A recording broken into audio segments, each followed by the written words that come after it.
할렐루야. 우리에게 자비와 은혜와 평강 베풀어 주시는 주님 앞에 예배로 나아가시는 계림의 모든 성도님들 또 예배자들 되시기를 주님의 이름으로 축복합니다. 11월 29일 금요일 아침 예배를 주님 앞에 드리겠습니다. 다 함께 조용한 기도 드리시겠습니다. 오늘도 우리 가운데 함께 하시고 우리의 삶을 주관하시고 우리를 인도하사 주의 그 거룩한 길로 이끌어 주시니 감사드립니다. 주님, 오늘도 우리가 예배하는 이 가운데 우리의 마음이 오직 주님 앞에 합당한 예물로 올려드릴 수 있도록 정결케 하여 주시고 이 예배드리는 모든 시간들을 통하여서 주님께 영광 올려드리고 그런 우리의 삶의 예배가 또한 될 수 있도록 도와주시옵소서. 모든 말씀 예수님의 이름으로 기도드렸습니다. 아멘. 오늘 함께 고백할 시편의 찬양은 시편 32편 5절의 말씀입니다. 내가 이르기를 내 허물을 여호와께 자복하리라 하고 주께 내 죄를 아뢰고 내 죄악을 숨기지 아니하였더니 곧 주께서 내 죄악을 사하셨나이다. 아멘. 오늘 우리에게 주시는 하나님의 말씀은 호세아서 10장 1절에서 15절까지의 말씀입니다. 이스라엘은 열매 맺는 무성한 포도나무라. 그 열매가 많을수록 제단을 많게 하며 그 땅이 번영할수록 주상을 아름답게 하도다. 그들이 두 마음을 품었으니 이제 벌을 받을 것이라. 하나님이 그 제단을 쳐서 깨뜨리시며 그 주상을 허시리라. 그들이 이제 이르기를 우리가 여호와를 두려워하지 아니하므로 우리에게 왕이 없거니와 왕이 우리를 위하여 무엇을 하리오 하리로다. 그들이 헛된 말을 내며 거짓 맹세로 언약을 세우니 그 재판이 바시랑에 돋는 독초 같으리로다. 사마리아 주민이 벳 아웬의 송아지로 말미암아 두려워할 것이라.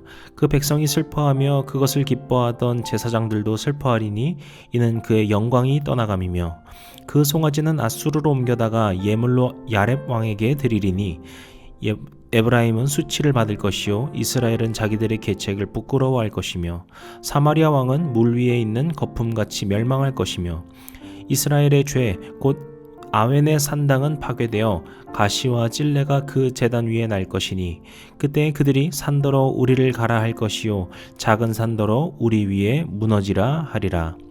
이스라엘아, 내가 기브아 시대로부터 범죄하더니 지금까지 죄를 짓는구나. 그러니 범죄한 자손들에 대한 전쟁이 어찌 기브아에서 일어나지 않겠느냐.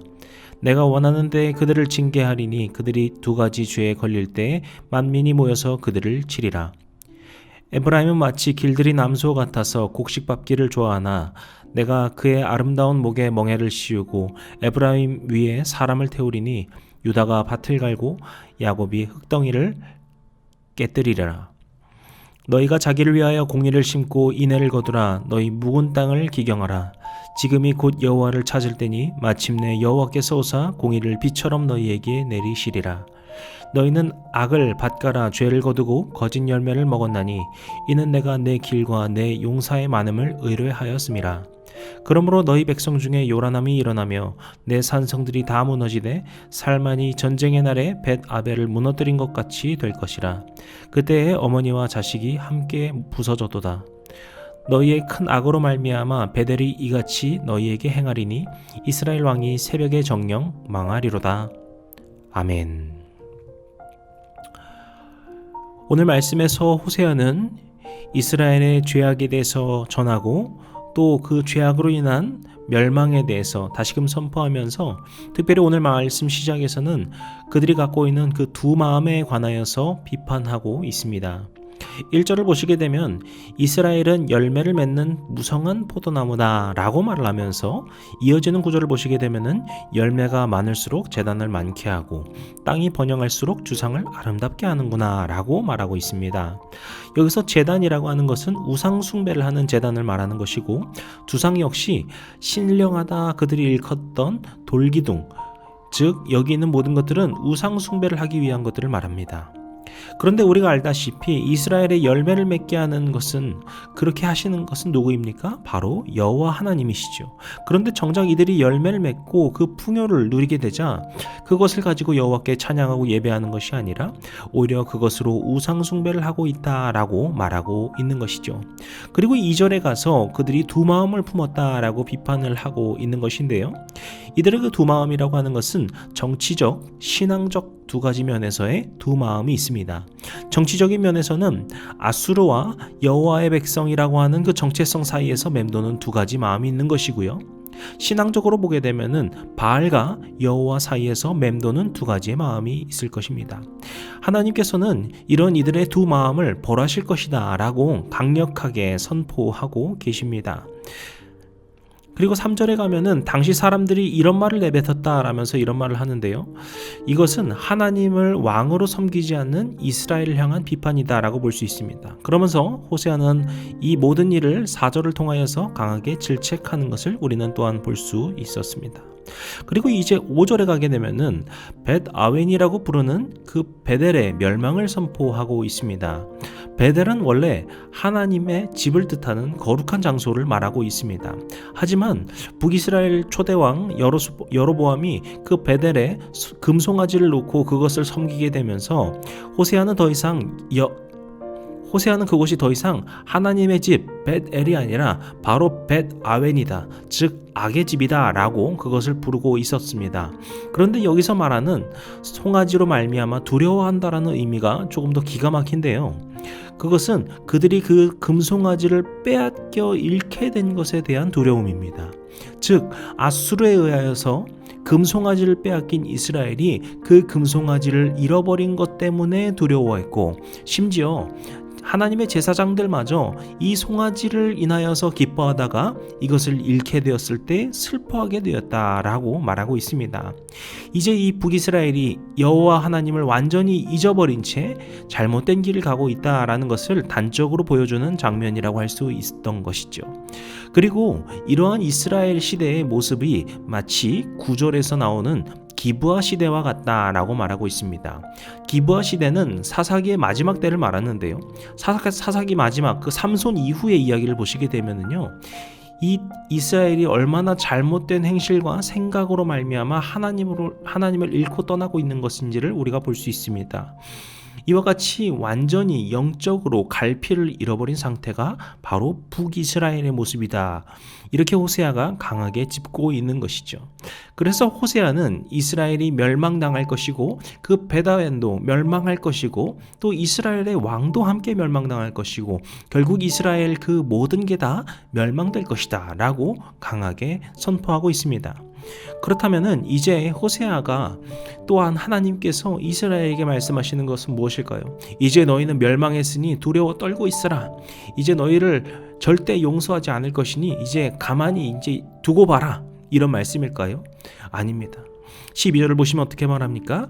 너희의 묵은 땅을 기경하라 라고 명하고 있습니다. 이 묵은 땅이라고 하는 것은 딱딱한 땅을 말하는 것인데요, 개가 나지 않아서 무언가를 심을 수 없는 아주 메말라버린 그런 땅을 말합니다. 지금 앞서 말한 그 기브아 시대와 같은 이스라엘의 모습이 이제 영적으로 개간되지 않고 완전히 딱딱해버린 그런 땅의 모습과도 같다라는 것을 말하고 있는데요, 이스라엘이 이 영적으로 완전히 하나님을 잊고 살아가는 그 망가진 모습에서 벗어나서 갑자기 여호와 하나님 신앙으로 확 변할 수 있다? 우리의 신앙이라고 하는 것은 그런 요행과 같은 것이 아닙니다. 때문에 이때 해야 될 것은 바로 그 묵은 땅을 묵묵히 하나하나 기경해 나가는 것입니다. 묵은 땅을 기경한다는 것은 단번에 될 수도 없는 것이고요, 가만히 냅두면 알아서 되는 것도 아닙니다. 그 땅이 비옥하고 기름진 땅이 될 수 있도록 끊임없이 헌신하고 노력해야 합니다. 12절 앞부분에 나오는 공의를 심고 인애를 거두라 라는 말도 마찬가지입니다. 공의와 인애라는 것이 어느 순간 의지를 갖고 있으면은 뿅 하고 나오는 것이 아니죠. 땅을 기경하는 그 수고의 과정, 공의를 심어 그것을 열심히 키우고 그 인애의 열매를 맺기까지 끊임없이 노력해야 되는 그 영적인 변화의 과정이 필요하다라는 것을 말하고 있습니다. 그리고 반대로 이것은 우리의 힘과 노력만으로 되는 것은 아닙니다. 우리가 땅을 기경한다고 하면은 우리의 힘만으로도 될 수 있다, 뭐 그렇게 볼 수도 있을지 모르겠지만, 우리가 영적인 땅을 기경한다는 것은 우리의 힘으로만 되는 것이 아니죠. 그래서 주님의 이름을 부르며 주님을 찾으며 주님께 구해야 하는 것입니다. 그래서 12절 뒷부분 보시면은 여호와께서 오셔서 공의의 비를 내리실 것이다. 즉 주님께 나아가는 변화로 출발할 때 주님께서 그러한 변화의 비, 그러한 능력의 비를 부어주신다라고 말하고 있는 것이죠. 결국 호세아가 또한 하나님께서 이 이스라엘의 잘못된 죄악들, 그로 말미암은 그들의 징계를 말씀하시면서 말씀하고자 하시는 핵심이 무엇입니까? 그러하니 돌아오라, 이것입니다. 두 마음을 품었던 그 마음을 이제 내려놓고 오직 주님 한 분만의 마음을 품으라 라는 것입니다. 그렇기 위하여서는 단순히 그냥 생각을 바꾸면 되는 것이 아니라 그 생각을 바꾸는 것을 시작으로 그 거룩한 마음을 갖고 나아갈 수 있는 과정이 필요하다는 것을 말하고 있는 것입니다. 우리의 영적인 변화라는 것은 한순간에 이루어지는 것이 아닙니다.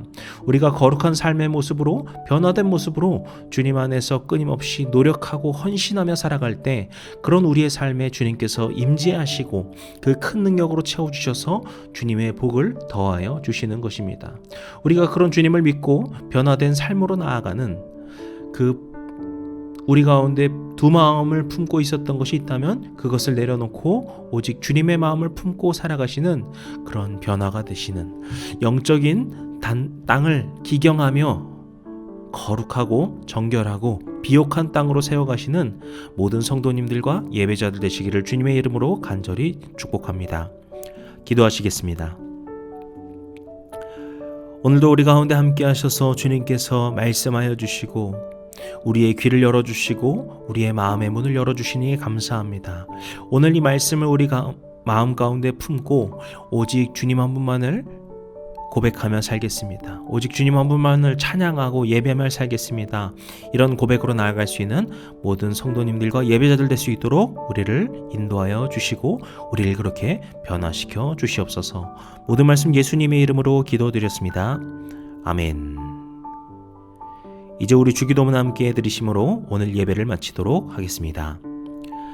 하늘에 계신 우리 아버지여, 이름이 거룩히 여김을 받으시오며 나라의 임하옵시며 뜻이 하늘에서 이룬 것 같이 땅에서도 이루어지이다. 오늘날 우리에게 일용할 양식을 주옵시고 우리가 우리에게 죄진 자를 사하여 준 것 같이 우리 죄를 사하여 주옵시고 우리를 시험에 들게 하지 마옵시고 다만 악에서 구하옵소서. 나라와 권세와 영광이 아버지께 영원히 있사옵나이다. 아멘.